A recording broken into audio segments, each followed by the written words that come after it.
Hello বন্ধুরা, অর্চনাস কিচেনে আবার চলে এসেছি একটা নতুন ভিডিও নিয়ে। এটা হলো হায়দ্রাবাদি বিরিয়ানি বানাচ্ছি আমি। প্রথমে আমি নিয়ে নিয়েছি 1 কেজি মাংস, সেটাকে বেশ ভালোভাবে ধুয়ে নেব। এরপর মাংসটাকে শুকনো লঙ্কা, তারপরে ধনে জিরে গুঁড়ো এইসব দিয়ে এই মশলাগুলো ভালোভাবে নিয়ে চিকেনটার সঙ্গে ম্যারিনেট করে নেব। এরপর একটু টক দই, ছোট বাটির 1 বাটি টক দই ভালোভাবে ফেটিয়ে নিয়ে, টক দইটা ছিল 200 গ্রামের, তো এটা ভালোভাবে ফেটিয়ে নিয়ে তারপরে আমি দিয়ে দেবো চিকেনের মধ্যে। তোমরা দেখতেই পাচ্ছ যে টক দইটা কত সুন্দর স্মুথ হয়েছে। এরপরে আর পুদিনা পাতা আর ধনে পাতাটাকে ভালোভাবে ধুয়ে নিয়ে কেটে নিচ্ছি কাঁচা লঙ্কা। তোমরা তোমাদের ঝাল এবং স্বাদ অনুযায়ী কাঁচা লঙ্কা কেটে নিতে পারো। এরপর দেখো আদা রসুন এইসব আমি বেটে নিয়েছি। তারপরে 4 থেকে 5টা পেঁয়াজ আমি কেটে নিচ্ছি বেরেস্তার জন্য। তো আদা রসুন পেস্টটাকে দিয়ে দিলাম, পুদিনা পাতা আর ধনে পাতাটাকেও দিয়ে দিলাম চিকেনের মধ্যে।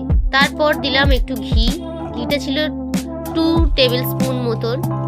তারপরে এদিকে বিরিয়ানির আলুর সাইজে আলুগুলোকে কেটে হলুদ আর একটু জল দিয়ে আর একটু আতর দিয়ে ফুটিয়ে নিচ্ছি, যাতে আলুর মধ্যে সেই বিরিয়ানির স্বাদটা চলে আসে। এরপর পেঁয়াজগুলোকে পরপর তেলের মধ্যে দিয়ে একদম ভেজে নিলাম। তারপর দেখো পেঁয়াজগুলো বেরেস্তার আকারে চলে আসলো, ব্রাউন মতন হয়ে গেল। ঠিক তখনই নামিয়ে নিতে হবে, আর সঙ্গে সঙ্গে বেরেস্তাটাকে নিয়ে দিয়ে দিলাম বিরিয়ানির মধ্যে। তারপরে ভালোভাবে মেখে নিতে হবে চিকেনটা, যাতে একদম চিকেনের মধ্যে মশলাগুলো ঢুকে যায়, সেরকম ভাবে একটু ভালোভাবে মাখতে হবে। এরপর জায়ফল, দারচিনি, লবঙ্গ, এলাচ আর জয়ত্রী নিয়ে নিলাম। তারপরে দিয়ে দিলাম একটা অন্য পাত্রের মধ্যে গোটা জিরে, তেজপাতা, জায়ফল, জয়ত্রী, আর এদিকে দিয়ে দিলাম হলো লবঙ্গ, এলাচ। জায়ফলটাকে ভালোভাবে গুঁড়িয়ে নিতে হবে, মুখে পড়লে তো আর ভালো লাগবে না।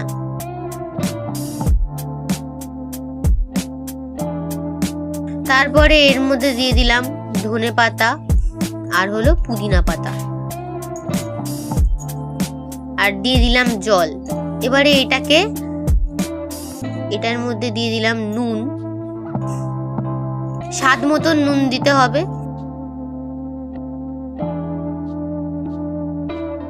দিয়ে দিলাম এর মধ্যে 1 চেলা লেবু দিয়ে দিলাম।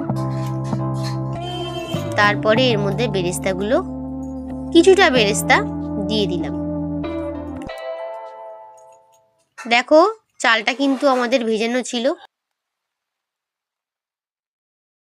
তারপরে এটা বসিয়ে দিয়েছি জলটা গ্যাসের মধ্যে, আর ওই ভাতগুলোকে ওর মধ্যে দিয়ে দিয়েছিলাম ওই জলটার মধ্যে। তারপরে ছেঁকে তুলে নেওয়া হলো।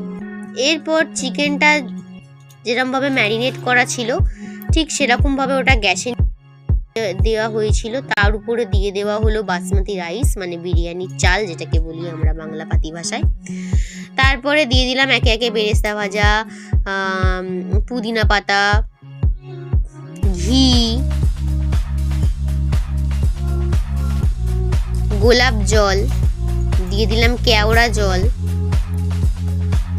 তারপর দিয়ে দিলাম আলু। এই আলুগুলো কিন্তু তেলে একটুখানি ভাজা ছিল। তারপরে দিয়ে দিলাম বিরিয়ানির মশলা।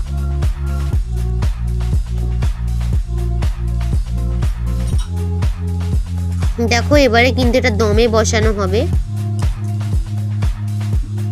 এটা কিন্তু আমাদের হায়দ্রাবাদি বিরিয়ানি হচ্ছে। কারা এরকম করে খেয়েছো অবশ্যই আমাকে জানাবে, আর কারা এখনো অবধি করে খাওনি তাহলে তারা চটজলদি এরকম ভাবে করে খেয়ে বলো তো কেমন হয়েছে বন্ধুরা।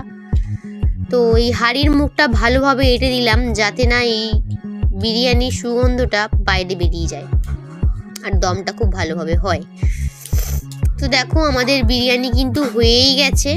আমার এই ভিডিওটা ভালো লাগলে লাইক, কমেন্ট, সাবস্ক্রাইব করে আমার পাশে থেকো।